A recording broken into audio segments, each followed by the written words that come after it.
Hello guys, आज की इस वीडियो में हम आपको सिखाने वाले हैं कि जीवन परिचय लिखने का सबसे आसान और सरल तरीका क्या होता है, जिससे कि एग्जामिनर आपको फुल में फुल मार्क्स दे दे। और जीवन परिचय लिखते समय कौन सी सावधानियां रखनी चाहिए।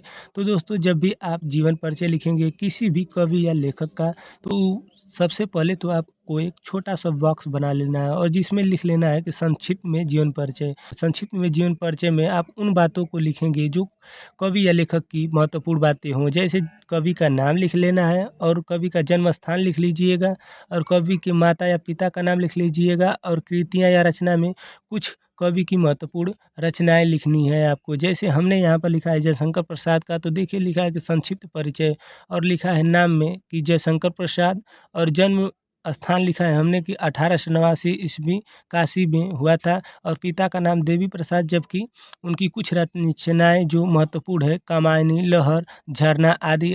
हालाँकि उनकी तो बहुत सारे रचनाएँ इम्पोर्टेंट है, जैसे अजातशत्रु भी इम्पोर्टेंट रचना है, लेकिन हम कुछ ही रचनाओं को यहाँ पर लिखेंगे, ताकि इतना अगर आप लिख लेते हैं तो उससे एग्जामिनर का नज़र यहाँ पर पड़ेगा और वह समझ जाएगा कि बच्चे को सब कुछ आ रहा है। और उसके बाद आप इस साइड से अपना जीवन परिचय लिखना स्टार्ट करेंगे और इन्हीं बातों को फिलअप करते आगे जाएंगे। और जब आगे चले जाएंगे आप, तो कुछ बातें जो हैं यहाँ पर लिखेंगे। जैसे साहित्य परिचय लिखेंगे, तो साहित्य परिचय में आप उनके परिचय के बारे में लिख देंगे और एक दो पत्रिका लिख देंगे जो संपादन किए रहेंगे। और भाषा शैली में आपको लिखना है कि इनकी भाषा आसान और विख्यात थी। मतलब कि जैसे देखिए हमने यहाँ पे लिखा है कि भाषा शैली में कि हिंदी साहित्य के विख्यात रचनाकारों में से एक जयशंकर प्रसाद जी अपने काव्य की शुरुआत ब्रज भाषा से की थी। तो आप उसके बारे में थोड़ा जान लीजिएगा कि लेखक या कवि किस